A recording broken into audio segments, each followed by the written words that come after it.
Hi, Violet here.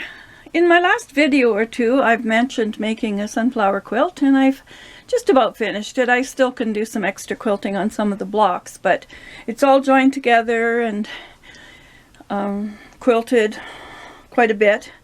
I've been using one of my new machines, which has a nice stitch on it. It's like little leaves, or a vine with leaves on it. So I've used that for some of the stitching, and some of them I used a quilting stitch that was on the machine that was just a wavy line. So it started by making the two sunflowers on the far left and right at the top, and I watched Inspired Art by Mary, and she made these 3D sunflowers, and I made a small quilt, and I believe she gave it away in a giveaway. And they were just looked so fun to make, so I made those, and then I put leaves on them, and then I started thinking she made a quilt.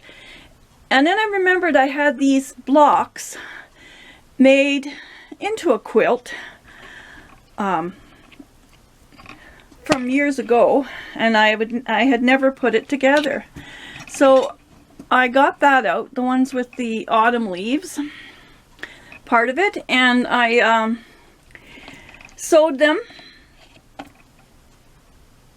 together to the top and used different strips. I found this really neat fabric that you can see along the edges, and it's at the top and the bottom, and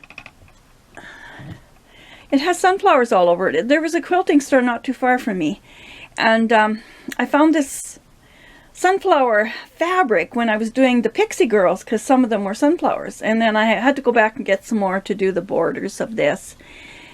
And I made the middle sunflower on the top. It looks like it's got funny points on it, but actually I added some orange petals to the sunflowers. There's two different ones layered together.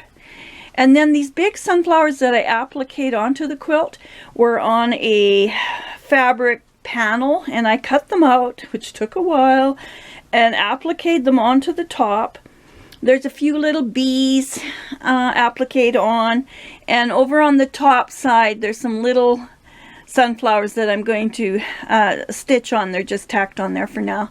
So it's about 52 or a little bigger by 76 approximately. It's for my granddaughter who loves sunflowers. I did use the thin cotton batting because I didn't think with a thick batting I would be able to quilt it through the arm of my machine, and it was a wrestle. I did kind of get sore shoulders rolling it up and getting it through. It was fun using my new machine and trying some of the stitches, and also just learning. I made a lot of mistakes, but I learned a lot by just doing this one. I've made quilts in the past, but never quite like this, with the borders and the machine quilting and adding pieces and that. So I want to thank Mary too for her inspiration. I'll put the link where she makes these sunflowers and a few pictures of my process as I made them.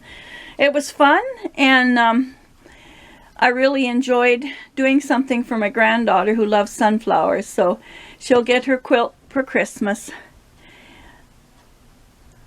It's more of an art quilt, so I think she'll have it either just on top of her bed or on display somewhere, because I don't know how well it would hold up to repeated washings and, you know, rough use. Not that she's rough, but you know what I mean, like dragging it around here and there. It's not like a real snuggly quilt. It's got a cotton backing. Just a minute, I'll lift the batting up, or the backing. Sorry. The backing was a duvet cover that I found at a thrift store. It's cotton, and it has the colors and the flowers that were sort of sunflowery. I also brought that around to the front as my binding. And I don't know if you can see the stitching. I don't think you will be able to see the stitching of the little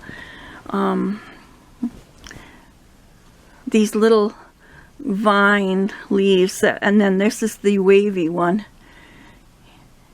It probably won't show up too well on there, but I used that stitch, and it was nice. It held and it'll hold everything together. I still have to trim some threads off and probably do a little more quilting. But there's my quilt, and I hope you enjoyed seeing it. Thanks for watching. Bye for now.